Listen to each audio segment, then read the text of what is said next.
विजय जी, आपकी ओवरऑल टिप्पणी तो मैं चाहता ही हूँ, लेकिन ये जो राजस्थान ने उलटफेर वाला मामला खड़ा कर दिया है, इसको आप किस तरह से देखते हैं? अभी कुछ समय पहले ही राहुल गांधी ने कहा था कि राजस्थान में बहुत क्लोज फाइट है, उन्होंने स्वीकार किया था। लेकिन यहाँ तो एक तरफा बता रहा है, कांटे का मुकाबला भी नहीं है, कांग्रेस आगे पीछे, मतलब बहुत पीछे, आधी सीटों पे जाके टिक रही है। ये आपको सर्वे में लग रहा है कि वो चीजें रिफ्लेक्ट हो रही है जो आप पकड़ पा रहे हैं वहां?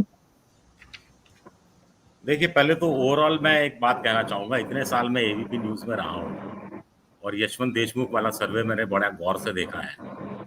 और बहुत सारी चीज़ें हैं जो मैं इस समय नहीं कहना चाहता, लेकिन इशारा यही है कि सब कुछ चीज़ें साफ नहीं रहती। दूसरा, ये सर्वे के लिए मोटे तौर पर कहा जाता है कि साहब सर्वे बहुत कुछ सच नहीं बताते, लेकिन ट्रेंड बता देते हैं। लेकिन हाल में जो सर्वे आ रहे हैं वो तो ट्रेंड भी नहीं बता रहे। अब 6 महीने पहले ट्रेंड ये था कि छत्तीसगढ़ में कांग्रेस बहुत आगे थी, बीजेपी बहुत पीछे थी। और अब अचानक से ये हो जाता है कि बीजेपी बिल्कुल क्लोज हो जाती है। तेलंगाना में कांग्रेस धीरे धीरे बढ़ती रही, वो एक ट्रेंड बता रहा था, चलिए वो बात सही निकलती साबित हो रही है। राजस्थान में अभी 4 दिन पहले एक सर्वे आता है जिसमें कांग्रेस 91 से 101 है, और एक सर्वे आता है जिसमें कांग्रेस कितना 59 से 69 है, और बीजेपी बिल्कुल बहुत अचानक आगे बढ़ जाती है, जो 6 महीने पहले था। 6 महीने पहले भी इसी तरह के सर्वे आ रहे थे, बीच में डुबकी लगा दी। मध्य प्रदेश में पहले सर्वे आ रहे थे कांग्रेस बिल्कुल आगे है, फिर आ रहे हैं कि टक्कर की स्थिति हो गई, फिर आ रहे हैं कि कांग्रेस आगे है, और आचार संहिता लागू होने के तत्काल बाद ये सर्वे आता है। तो खेल कहीं पैसे का है, विज्ञापन का है। पहले राजस्थान सरकार से भी पैसा मिल रहा था, विज्ञापन मिल रहा था, इसलिए सर्वे कुछ दूसरा उल्टा दोनों को जीतता हुआ दिखा रहे थे। मध्य प्रदेश में भी दोनों तरफ से पैसा मिल रहा था, या जो शासन में है उसका पैसा मिल रहा था। बहुत सारी चीजें हैं, 4-4 पन्ने के विज्ञापन मिलते हैं अखबारों को, टेलीविजन चैनलों पर भरपूर विज्ञापन पे विज्ञापन रहता है, और 12 बजे के बाद आचार संहिता लागू हो जाती है और सर्वे अचानक बदल जाते हैं। तो अपने आप में बड़ा दिलचस्प है। तो इसके बाद जहां तक राजस्थान की बात है, तो राजस्थान में तो मैं आप ही के चैनल में दसियों बार कहता रहा हूं कि कांटे का मुकाबला है, लेकिन बीजेपी को एज है। अब कांटे का मुकाबले का मतलब ये नहीं होता कि सीटें भी कांटे की होंगी। पिछली बार भी 0.54% का फर्क था, लेकिन सीटों में कितना फर्क था? 73 सीटें आई थी बीजेपी की और 100 सीटें आई थी कांग्रेस की, 27 सीटों का फर्क था। तो अब भी यही स्थिति लगती है कि कांग्रेस का इंटरनल सर्वे तो इससे भी कम सीटें दे रहा है। कांग्रेस का एक इंटरनल सर्वे जो ताजा ताजा पता लगा है मुझे सूत्रों के अनुसार, वो कह रहा है 50 पक्की, 50 जीत सकते हैं। यही सर्वे कुछ दिन पहले कांग्रेस का ये कह रहा था कि 80 तक आ सकती हैं। 4 महीने पहले कह रहा था 50 से 55 आ सकती हैं। तो अलग अलग सर्वे कांग्रेस के इंटरनल और बीजेपी के इंटरनल अलग अलग सर्वे आते रहे हैं, वो अलग कहानी है। लेकिन अगर ये सर्वे सच मान लिया जाए तो भी अशोक गहलोत थोड़ा सा खुश ही होंगे। खुश इसलिए होंगे क्योंकि पहली बार जीते थे तो 156 के साथ जीते थे, और फिर निपटे थे तो 56 पर आ गए थे। दूसरी बार जीते थे तो 96 सीटों के साथ जीते थे और निपटे थे तो 21 पर आ गए थे। इस बार कम से कम सम्मानजनक हार तो हो रही है। अब इसमें 2-3 काम अगर कर लें अशोक गहलोत, तो चीजें संवर भी सकती हैं। उसके बारे में अगले दौर में बात कर लेंगे कि क्या तो मुझे लगता तो है कि विजय जी, क्या।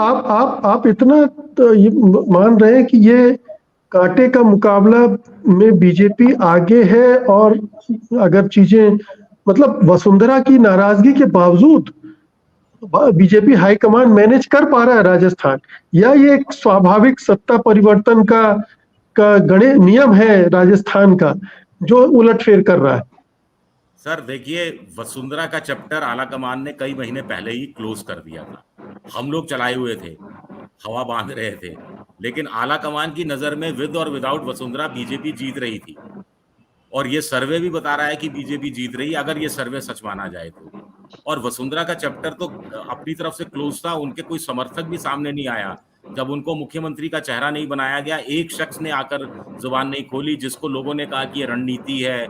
और आज भी वसुंधरा का ट्वीट आ जाता है जब पहली लिस्ट आती है उसके बाद, कि उसमें वो प्रधानमंत्री की भूरी-भूरी प्रशंसा करती हैं और आओ मिलकर फिर साथ चले वाला नारा दोहराती हैं।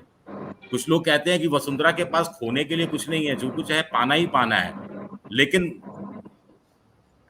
अब आला कमान इतना स्ट्रांग हो गया है और ये सर्वे के बाद तो जो इक्का दुक्का समर्थक भी रहे होंगे वो भी बिदक जाएंगे। ये इतनी तरफ इस तरफ जा रहा है। और एक और चीज है मुझे जो बात कहनी है, नहीं, लेकिन आप कह रहे हैं कि सर्वे उतना विश्वसनीय नहीं। जी, आप कंप्लीट कर। यशवंत देशमुख से मेरी कई बार जब हमारे चैनल में मैं था और तब बात होती थी तो मैंने देखा था बड़ा कंजर्वेटिव थे। जो पार्टी जीत रही होती थी उसकी सीटें 10 घटा देते थे मोटे तौर पर। इसका मैंने अभी कर्नाटक में जब उनका सर्वे आया था तो मैं हमेशा बार-बार कहता था कि कांग्रेस को वो 120 दे रहे हैं तो यकीन मानकर चलिए कांग्रेस 130 पर आ रही है। और वही हुआ वैसा का वैसा। अब राजस्थान को छोड़ दिया जाए तो बाकी जगह तो वही सर उनका ये चीज अपनाई जा सकती है।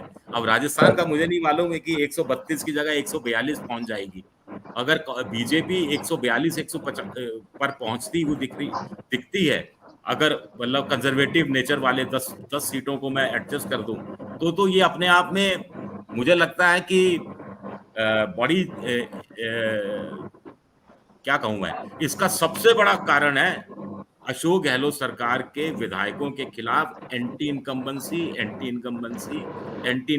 जो मैं कई बार कह चुका। लेकिन विजय जी अभी चुनाव शुरू ही हुआ है, ये अभी तक की भयंकर एंटी इनकम्बेंसी है सर। मैं इतना घूमता हूँ, इतना मैं लोगों से बात करता हूँ, सब चिंदी चोर हैं जनता की नजर में।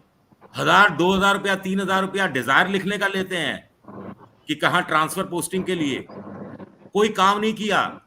और अशोक गहलोत बनाम सचिन पायलट के झगड़े के बीच में कांग्रेस की हालत खराब रही। अशोक गहलोत अपनी सरकार बचाने में लगे रहे और 100 विधायक जो कांग्रेस के थे उनके लिए कहा जाता था अपने विधानसभा क्षेत्र के मुख्यमंत्री हैं और अशोक गहलोत भी लगाम नहीं लगा पाते थे।